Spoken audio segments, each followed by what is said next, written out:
నేను ఈ మైక్ ఇక్కడ ఇచ్చేస్తున్నాను.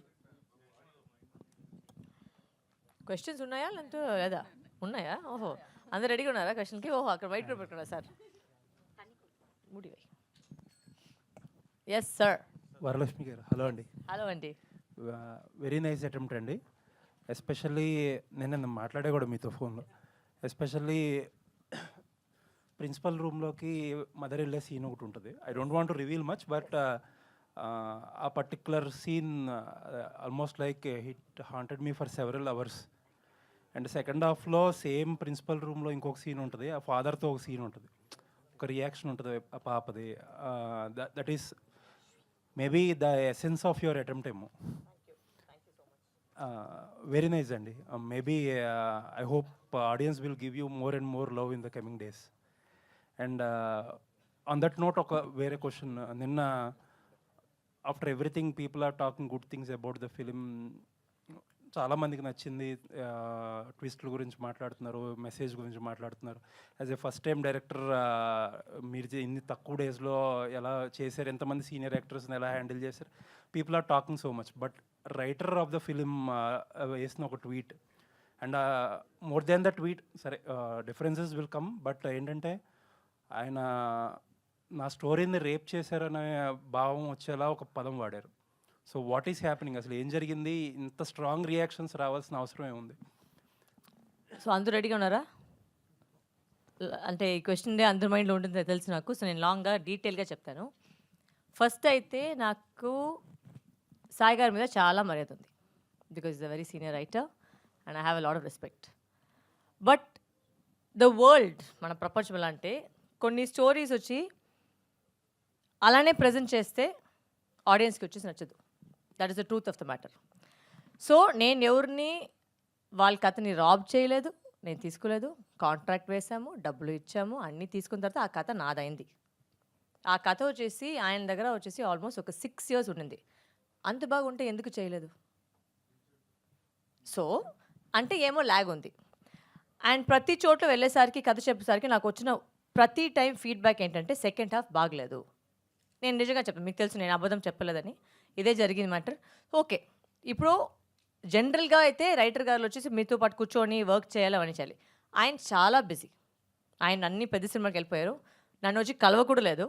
మొత్తం కథని వచ్చేసి ఏదో ఒక ఆడియో నోట్లో పంపించారు. సో ఆ ఆడియో నోట్లో నుంచి నేను ఎంత తీసుకోలేను. నేను దాంట్లో వర్క్ చేసి, and if you notice every interview నేనేం చెప్పానంటే, ఆ కథ లైన్ నేను తీసుకున్నాను, స్క్రీన్ ప్లే అయితే నేను మార్చుకొని మళ్ళీ చేశాను. ఎందుకంటే ఈ కాలంలో వచ్చే ఈ మధ్యలో జనాలు ఎలా ఒక సినిమాని చూడాలి, ఎలా ఫీల్ అవ్వాలి. ఇప్పుడు ఏంటంటే నేను ఆయన మీద ఉన్న మర్యాద వల్ల అక్కడ స్టోరీని రాసేసి ఆయన పేరే రాశాను. కావాలంటే నేను నా పేరు రాయొచ్చు, బట్ నా పేరు రాయకుండా ఆయన మీద ఉన్న మర్యాద కోసం మాత్రమే ఆయన పూర్తిగా పేరు పెట్టాను. ఇప్పుడు ఏంటి కామెడీ అంటే, చాలామంది వచ్చి ఆయన ట్యాగ్ చేసుకుని కథ అంత బాగోదని ట్యాగ్ చేస్తున్నారు. సో అది ఆయనకు వెళ్ళిన గౌరవమా లేదా నాకు ఇచ్చిన గౌరవమా, అది మీరే చెప్పాలి. So that is my logic. But ఒక సినిమా కథ మీరు మార్చుకున్నప్పుడు ఆ టైటిల్లో కథకి ఆయన క్రెడిట్ ఇచ్చినప్పుడు, ఆయన కథ లేనప్పుడు యూ షుడ్ కన్వే కదా అది. అవును సార్, బట్ ఫోన్లో వస్తేనే కదా సార్ కన్వే చేయగలిగింది. అంటే మీరు ఇప్పుడు అంటే ఇంటర్వ్యూస్లో చెప్పుంటారు, but what is permanent is cinema. సినిమాలో క్రెడిట్ ఎప్పుడు ఆయన పేరు మీద కథ ఉంటుంది. ప్లస్ ఆయన కథ లేదు అన్నప్పుడు it tells a different story కదా. yes it's not his story, but the question is the story is mine, no sir. అప్పుడు మీరు క్రెడిట్స్లో చెప్పుండాల్సింది కదా. నేను చెప్పాలి సార్, నా పేరు కాకుండా ఆయన పేరు మాత్రమే రాశాను. ఎందుకంటే అది కూడా ఫస్ట్ ఒక ప్రాబ్లం వచ్చింది. ఎందుకు మీ పేరు రాస్తానని ఆయన పేరు మాత్రమే, నేను ఆయన రెస్పెక్ట్ కోసం నేను పెట్టాను. బట్ ఆ రెస్పెక్ట్ అది రిటర్న్ చేయలేదు. నాకేం ప్రాబ్లం లేదు, నా పేరు పెట్టి నాకు చాలా సంతోషం. ఎందుకంటే నాకు తెలిసి ఎంత వర్క్ చేశాను ఆ కథ మీద. బికాస్ ప్రతి వాళ్ళు ఆ కథ వినేసరికి అందరూ చెప్పిన యునానిమస్ వచ్చి చాలా ల్యాగ్గా ఉంది. ఇప్పుడు మన మధ్యలో ఇప్పుడు మీరు ఒక పెద్ద స్టార్ పెట్టుకొని అలాంటి సినిమా చేస్తే పర్వాలేదు. మేమందరూ వచ్చేసి good actors, but we are not stars. So ఆ కథను ఎలా మేము జనాలు తీసుకువెళ్ళాలి, దాని మీద మేము వర్క్ చేసాం, చాలా వర్క్ చేసాం. సార్ రానే లేదు, అసలు ఒక్క సిటీ కూడా రాలేదు. ఎందుకంటే లేదు నాకు పెద్ద సినిమా, I'm not mentioning what all movies is doing, but okay he is doing చాలా పెద్ద సినిమా, అది కూడా నేను ఒప్పుకున్నాను. ఓకే సార్ మీరు బిజీగా ఉన్నారు, నో ప్రాబ్లం, నేను చూసుకుంటాను. సో అప్పుడు ఉన్నప్పుడు you should not be passing a comment like that. And to use the word rape on such a sensitive issue, that should not have come from a man like him. I'm sorry. It's very insensitive and it's extremely rude. You should know what word you're using, especially when the topic you've touched in the film, you know what the topic is. So I think you should be careful of what words you can use. And I'm saying this because నాకు కావాలంటే నేను చాలా కథలు తీసేవాళ్ళు చెప్పేవాళ్ళు, but నేను అలాంటి మనిషి కాదు. నేను అందరినీ ప్రతి వాళ్ళని నేను చాలా గౌరవిస్తాను, వాళ్ళకి మర్యాద ఇస్తున్నాను.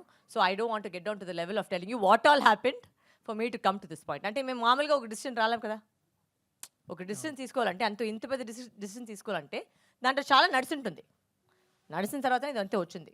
నేను అంతలో కాదు అవన్నీ చెప్పేదానికి. So I'm not getting in to that. And one last question అండి.